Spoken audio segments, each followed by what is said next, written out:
Let's start off at the presidential villa, where President Bola Tinubu has now ordered a review of the clemency list, removing names of convicts involved in kidnapping, drug offenses, fraud and other major offenses.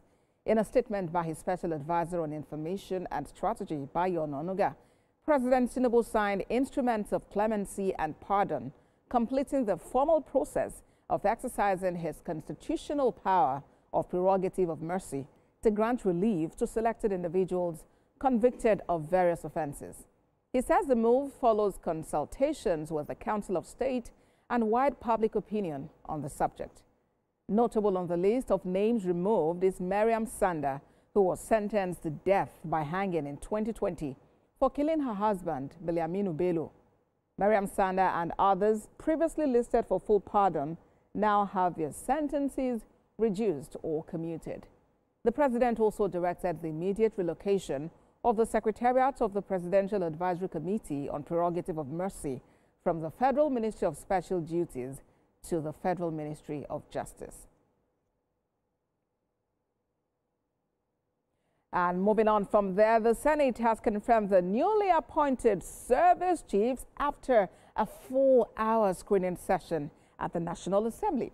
The screening exercise began early in the day following the suspension of Senate rules to allow the nominees and their guests into the chamber. TVC News National Assembly correspondent Jesu Adeoye reports. The screening of the newly appointed service chiefs began with the formal suspension of the Senate's rules to admit the nominees and their guests into the chamber. Led into the chamber by the Sergeant at Arms and accompanied by the Special Advisor to the President on National Assembly matters, the service chiefs took turns to introduce themselves and present their credentials. The Chief of Defense Staff, Lieutenant General Olufemi Oluyede, who was previously screened for the position of Chief of Army Staff, was the first to take the stand. He emphasized that security should not be left to the armed forces alone, calling for collective responsibility in safeguarding the nation. There's something special in being a soldier, because as a soldier, what it entails is that you have sacrificed your entire life for others to live. And for you to be a soldier, there's some element of madness. What do I mean by this? For a right-thinking fellow, when there's danger, you are expected to retreat. But for a soldier, you are expected to go forward and face that challenge.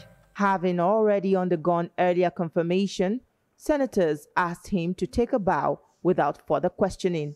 Other nominees, including Chief of Army Staff, highlighted the cost of national security, but assured lawmakers of prudent resource management and improved combat readiness of the troops. I intend to improve troops' welfare generally, to enhance the living and working conditions of our troops, encouraging financial support and assuring quality access to both healthcare and education. The radicalization of repentant criminals will be looked into and tweaked. The armed forces is that part of government which you must spend money and hope not to use. If you do not have it, you are a chicken waiting for the hawk to be carried. After a 4-hour screening process, the Senate confirmed the nominees as Chief of Defense Staff and Service Chiefs, expressing confidence in their capacity to tackle Nigeria's complex security challenges. On the whole, we believe that this will renew the hope of Nigerians in respect of restoring security to our nation. Though security is everybody's business, but we found them fit and very capable, almost all of them emerging from the theaters of war. With the Senate's confirmation of the new service chiefs, expectations are high that Nigeria's security architecture will witness renewed professionalism and results. Jesu Adeoye, TVC News, Abuja.